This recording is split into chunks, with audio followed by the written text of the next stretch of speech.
Good morning, and welcome to this December the 2nd. Did you believe it's Christmas time coming around real soon?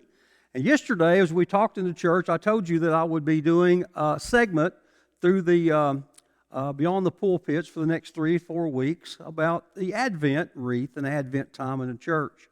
I've had several people ask me about the Advent and what it means, and because we came from a Methodist church several years ago, and that was a big part of the Christmas season in the Methodist church.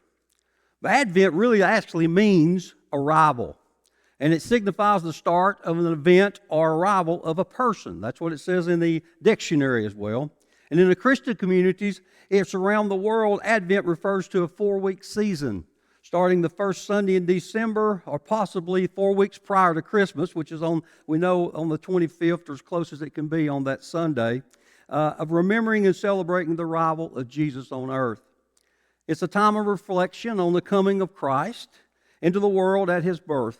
It's also a time of preparation when Christians think about the second coming of Christ and what they need to do to be ready for His return. Now, there's nothing really special about the Advent candle or the lighting of the Advent candle because it has absolutely nothing to do with Scripture. But it's just what it does enhances the community involved that takes the Advent wreath and lights it each week and talks about the different candles and what they represent. I know in the Methodist church it was a great time for families to get together and come up and light the Advent wreath on that particular Sunday together.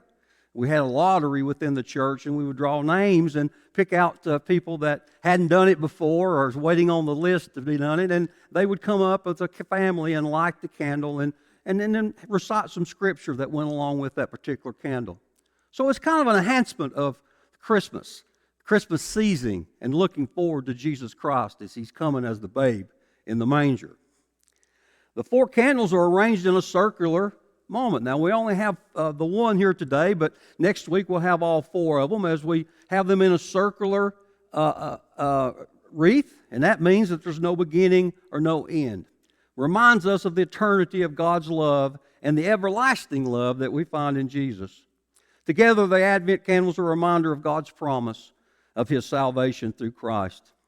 Now, there are 2 different colors, basically 3 actually. There's 3 purple candles and 1 pink candle. 3 purple candles are hope, peace, and joy. The pink candle is love candle.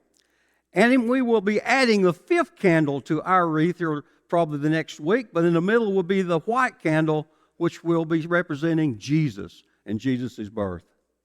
Each candle represents a theme for the week of Advent: hope, peace, joy, and love. And the first candle, called the prophecy candle, represents hope and the anticipation of Christ's coming, as we had the sermon yesterday on hope. And we knew that our hope is in our Jesus Christ that died for us and rose again on the 3rd day and went back to the Father, so we have that everlasting life. So we continue to look for Him in anticipation of His second coming. So in this, I will light the first candle this morning, and that will be our hope candle. And it will be left burning for a while in here, and then next week we'll relight the hope candle, and then we'll go on to the peace candle, which will be next to it, which also will be purple. I hope this kind of helps you understand about the Advent wreath and about the Advent time with other churches, and you would enjoy this time together. Don't know if we'll ever do it here at Bloomingdale Baptist Church, but it wouldn't be a bad idea to bring in that celebration and just enhance our Christmas just a little bit more. Hope you have a great day and a wonderful week. As always, we love you, and we'll see you again. Thank you.